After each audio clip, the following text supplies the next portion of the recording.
in a monochrome world, working from the side through her lonely eyes. It reflects the ocean and stars, but her cry echoes around the simple loss of love in her heart, making this whole fairy tale alive. And sorrow's tender embrace, this was never meant to happen. The light of the day, the only reason you have to stay. Hear me sing my song and just keep holding on. Hey everybody. I don't even feel like cutting that out. Just the ends, just the sounds that I make while trying to get my chair to sit in one specific spot. Anyway, 14 seconds in, I've already fucked up. Let's continue with Cinderella. Where do we leave off? What happened last time? Shirtless Karma. I leave the room with Karma and he leaves the tavern as I go to find Parfait and Delora. Guys, I've been mugged. The two of them are seated together in the reception, speaking in hushed voices when I arrive. They both pause to look up at me as I walk into the room. Well, well, if it isn't the princess. What did I do? You make it sound like I did something. Took you long enough to come see us. I had to go see a shirtless man, thank you very much. And he's told us you were unharmed. We're glad you're safe, princess. Hello. So how about telling us what happened? Pretty much what you heard. When prompted, I told them everything that transpired in the alleyway. The two listened and only exchanged a solemn glance when I am done. Do you know something about all this I don't? Why would the witches be after me in the first place? I speak dots. You remember what we said about Tenebrum, corrupting witches? Well, those witches don't like seeing curses broken. They meddle where they can because they can. Oh, okay. That is why I cast a glamour on you when you arrived here, so that you can remain hidden from magical eyes. I did it to protect you. What do I look like to other people? To protect me? I feel like there is more to this than they are hiding. But I do not think any amount of convincing will get them to say anything. Forgive us, princess. We're not entirely sure what's going on either. Though if it was a human that captured you, he must be working with the witches somehow. Great. Troublesome to say the least, but we don't know the details yet. Give us some time to figure this out. Until you figure out who that man is and who he's working for, you need to have the escort with you out of the marching at all times. Great! No alone time for me. Do you understand? Yeah. And once you figure it out, will you tell me? The two exchange another look, which only makes me more frustrated. They are obviously keeping secrets and right in front of me. We'll tell you once I accidentally click the wrong button. We'll tell you once everything falls into place. Okay. Don't worry, princess. We would never let you be put in any danger. But I was. The silence is what ends our conversation. I make my way back to my room, feet heavy. I feel like a fly caught in a spider's web. I try my best to clear my mind as I return to my room. I love these little Karma loading screens. They're cute. The days go by slowly and I make no progress with my curse. Karma's busy with the nights today, and Delora and Parfait are busy talking with Rumble about his curse in his room. And I'm lonely. Tonight is the perfect night to go and wander the town by myself. Because that's the first thing that comes to mind. Need to see if I can find out anything about the witches and what is happening around the kingdom. Sexto! Delora and Parfait are not going to tell me anything, and no one has wanted to take me out of the margin since the kidnapping attempt.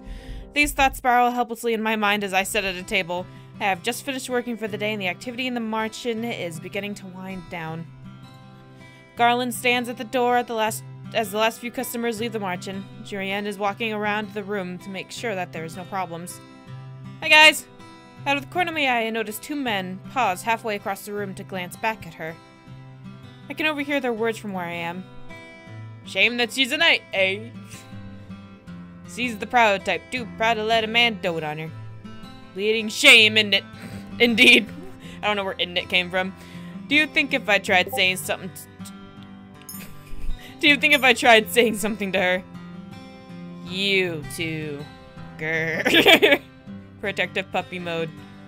Garland is suddenly standing behind them two men, and an uncharacteristically dark glare on his face. Is there a problem? Doors are closing for the night. I'm gonna have to ask you to leave. Now. No need to be so uptight, lad. We're on our way out now. Yeah, he knew. He knew. The two men walk out and Garland stands in the middle of the tavern area, glaring after them. He more or less pushed them out of the tavern. If Anita had seen that, she'd probably have scolded him. Scolded him. Garland. Oh dear. Yeah, okay. Of course, I'm great. Think you can fool me? I've known you long enough to know that something's bothering you. Just tell her for fuck's sake, boy! Neither of the knights seem to notice me here. If they do, they ignore me. Great. Julian is looking insistently at Garland, who looks down at the floor. Don't tell the floor you're in love with it, tell her you're in love with it! Is he going to say something to her?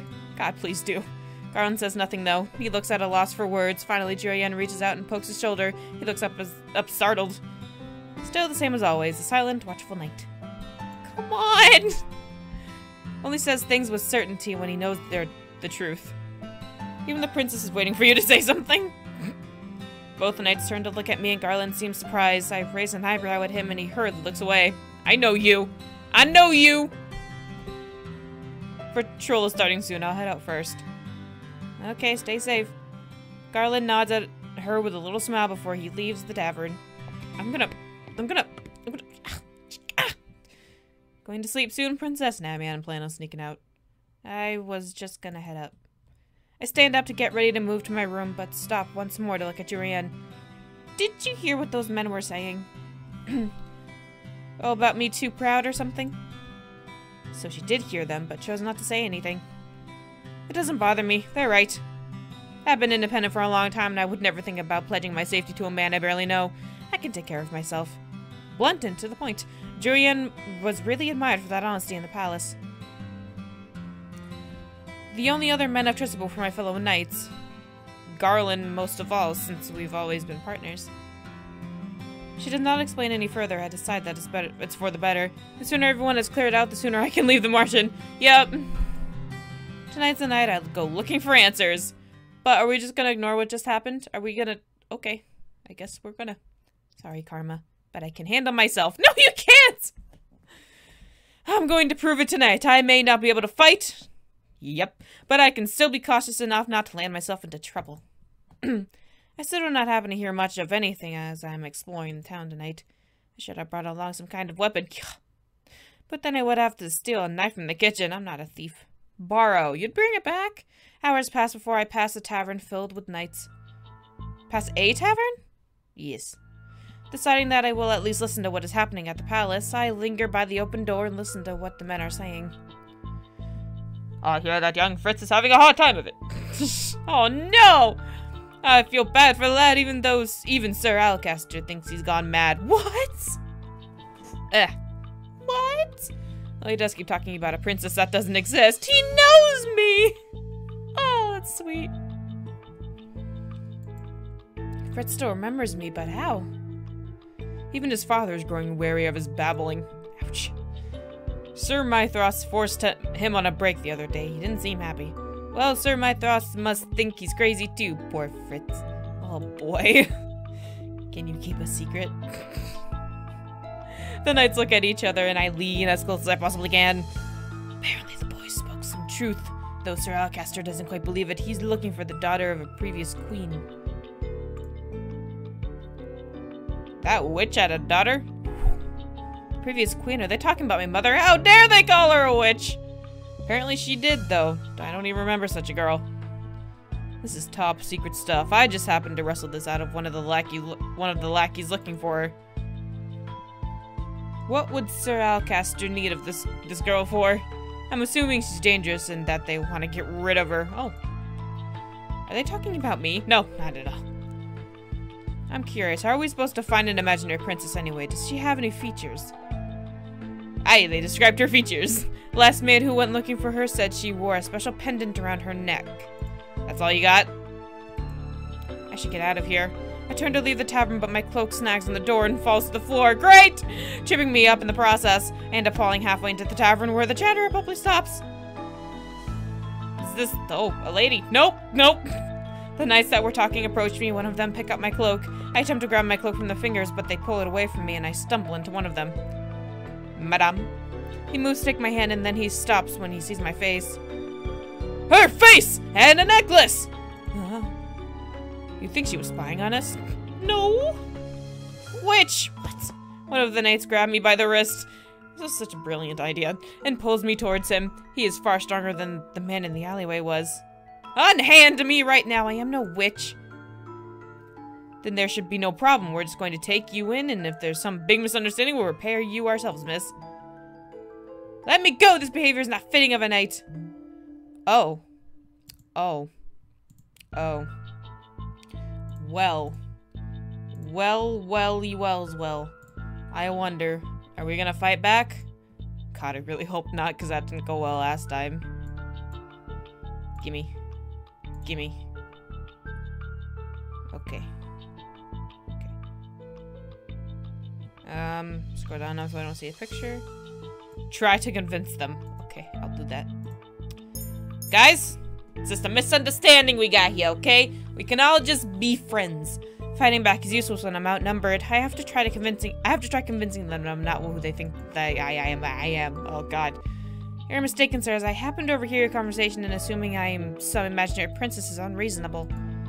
The knights look at each other. You know, she has a point. She was listening in on our conversation. That's clearly suspicious. I was just curious. Did you not hear what I said? I happened to overhear it, nothing more. You were cloaked as if you were trying to hide your features. Being out at night with a cloak is a sure way to draw attention to a lady such as myself. Really? You know, she has a point. She has a lot of points, apparently. Stop saying that, man!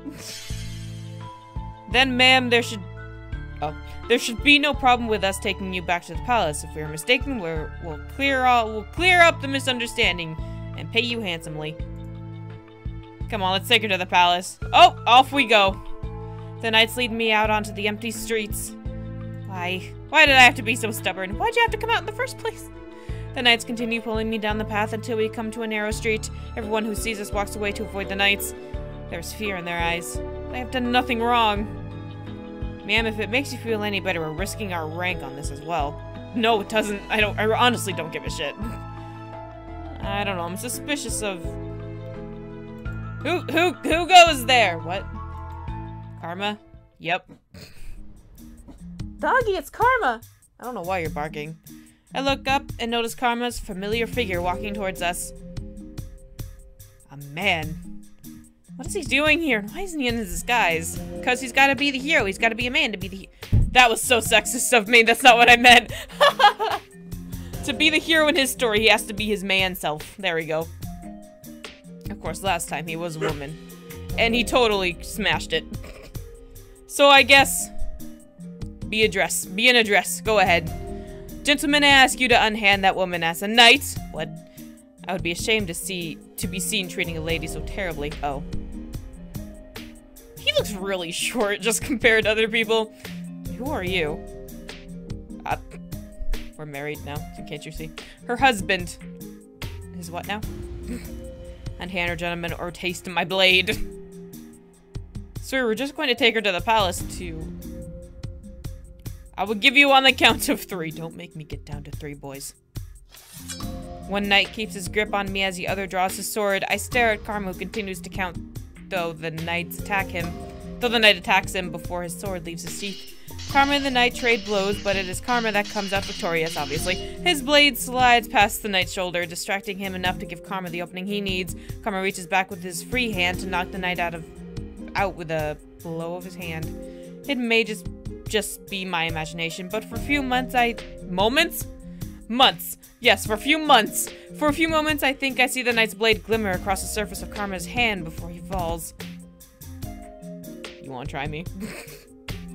The knight holding me holds up his hand in surrender. I yield, sir! It seems no matter how the situation turns out, you are dishonorable. Please, sir. Oof. Karma knocks him out and then stands beside me as he sheaths his sword. God. Karma, I totally did not mean to come out and have you save me again. I saw, There was something I needed to do. I don't have an excuse. A few moments, Sexto. What? Karma spends more time forcing a potion from a vial down each of the knights' throats. Watch them quietly, fearing that he might have killed them, but the knights only seem to be asleep. A potion that Parfait gave me will make the men forget they ever saw you. Well, that's good. When Karma stands up again, I notice the glimmer of blood on his hand, and I stare. Oh no, you're hurt! Oh, it's one of those anime moments. Oh no, guys are having an anime moment. It's nothing, he says. I'm sorry, she says. Come on, princess, let's go back. I totally have an explanation for this. I don't really. He pulls me right out onto the main street and does not let go of my hand. Cannot bring myself to speak. Karma has saved me twice now. Not only that, but this time he's injured. He says it's nothing, but his bloodied hand does not move at all. Why do I have to be so stubborn and insist I can handle myself? It's a good question. I told you not to go. I do not speak for a long time. Eventually, I notice people start to stare, especially two little girls. Oh god. Though before long, the staring grows worse. Young women begin to follow us, giggling from behind. I turn to Karma, who looks like he hasn't slept in days. Karma. Sorry, princess, but I'm not in the mood to talk. I'm sorry! Those girls are walking right behind us. This is curse. Karma, you have a fucking army! Sexto, I just said I'm not in the mood to talk. Did you not hear me? Being followed, dude! He stares behind us, almost stupidly, then laughs hollowly when the girl sees his face. They start to rush towards us, their voices rising and blending together into horrendous cacophony. Karma's not moving, though. He looks resigned. Maybe he is too tired to realize what he wants to do. I tighten my grip on Karma's hand and pull him away, my pace quickening to run as the girls chase after us. Okay. Screaming at me angrily for taking Karma away from them. Sexto, what are you doing? Saving our asses! Getting us out of here! Sexto, don't argue with me. I led him through the town and into little nooks and crannies where we managed to lose some of the crowd. Karma often led me through some of these spaces as shortcuts. Waltz knew them too. Once we're alone again, I stop, falling to my knees and letting go of Karma's hand as I catch my breath. That really was a curse, having to run away from so many mindless women. That was difficult. Sexto, what? You handsome bastard! I did not mean to snap, but my tiredness is pressing on me too. You know, there's this amazing thing called sleep. It's really cool. You should try it sometime. You helped me out of that. I what? Of course. Oh, I thought he meant sleep. I was just like, wait, what? Of course I did. Why would I want to be chased by girls? That is not my dream. You could have left me behind and gone on alone. Instead, you helped me. Okay, the last time I went alone, I almost got kidnapped, so I'm not going to be doing that again. You helped me too, I guess. I paid you back. Though to be honest, I wasn't even thinking about repaying him for saving me. I just knew I didn't want Karma to be stuck trying to fend off all those girls. He was right about his curse. That's terrible. I just realized something. Karma kneels down beside me and waits for me to speak. My curse is people forget about me, and yours has even strangers become fascinated with you. It's almost like our curses are opposite of each other, and yet... Yet? We seem to be so similar. We do? Oh, right. Both women. Alright, got it. My eyes widen when I realize what I just said. We're similar, aren't we? I guess. We both like cupcakes. He holds out his good hand to me, and I let him lead me back to the tavern, through the abandoned alleyways. I'm gonna get yelled at by Delora! My feet are heavy, and all I want to do is sleep, but suddenly Karma is standing before me, his face grave. Sexto, I have to thank you for helping me earlier. I'm sorry I froze like that and made it more difficult for you. Why did you freeze, though? Can't you just bolt? It was so sudden, I was so tired, I had no motivation to move.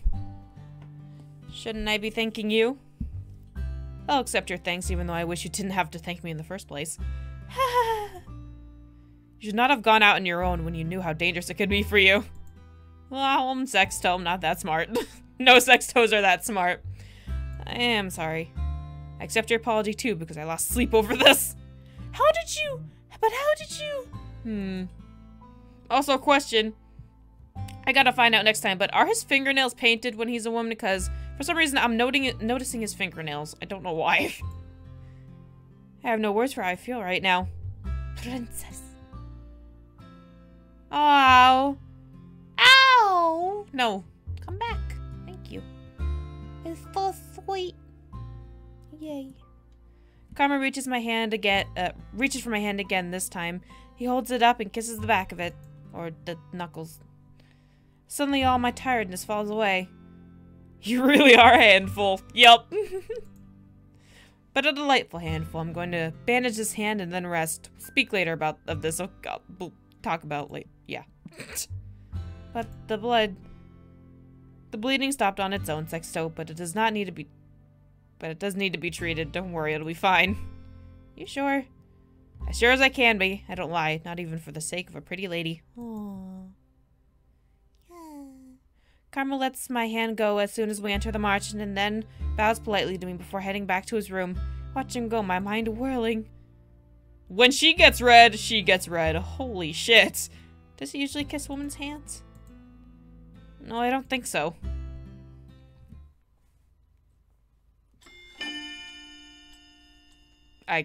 Matchmaking. Okay, I couldn't read that for a second. I'm gonna end it here, guys. I'll see you in the next episode. I think we're getting deep in it, guys, though. We're getting deep in it. See you guys next time. Bye-bye.